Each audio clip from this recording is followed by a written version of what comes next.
NDA కూటమి రెండేళ్ల పాలనలో అభివృద్ధి సంక్షేమ కార్యక్రమాలతో ప్రజల విశ్వాసాన్ని నిలబెట్టిందని RTC Vijayawada zone 2 chairman Reddy Appalanaidu అన్నారు.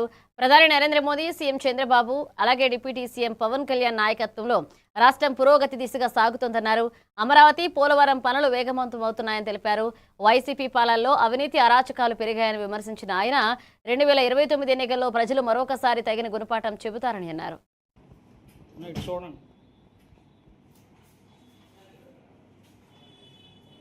నమస్తే అండి.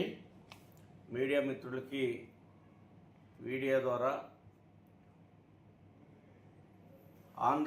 నవ్య ఆంధ్రప్రదేశ్లో కూటమి ప్రభుత్వం ఏర్పడి 2 సంవత్సరాలు పూర్తి చేసుకుని మరి నిన్ననే కూటమి నాయకులు ఆంధ్రప్రదేశ్ ముఖ్యమంత్రి గౌరవ చంద్రబాబు నాయుడు గారు, ఉప ముఖ్యమంత్రి పవన్ కళ్యాణ్ గారు, పివిఎన్ మాధవ్ గారు భారతీయ జనతా పార్టీ, మరి లోకేష్ గారు అందరూ కూడా ఈ యొక్క 2 సంవత్సరాలు కూటమి యొక్క పరిపాలన విధ్వంసం నుంచి వికాసం వైపు ఏ విధంగా ప్రయాణం చేశామనేది విషయాలు కూడా చెప్పారు.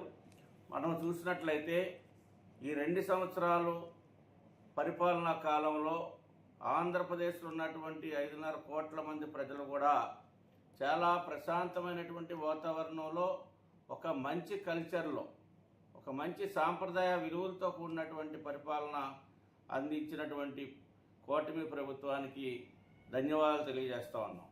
ఎక్కడా కూడా విఘాతాలు కానీ విధ్వంసాలు కానీ లేకుండా, కక్ష సాధింపులు లేకుండా ఏదైతే కూటమి ప్రభుత్వం మేనిఫెస్టో ఇచ్చినటువంటి సూపర్ 6 కానివ్వండి, సూపర్ 6 కాకుండా మరి ఈ రోజున రాష్ట్రంలో ఉన్నటువంటి యువతి యువకుల యొక్క ఉపాధి పెంచే దిశగా మరి నూతన ఇండస్ట్రీ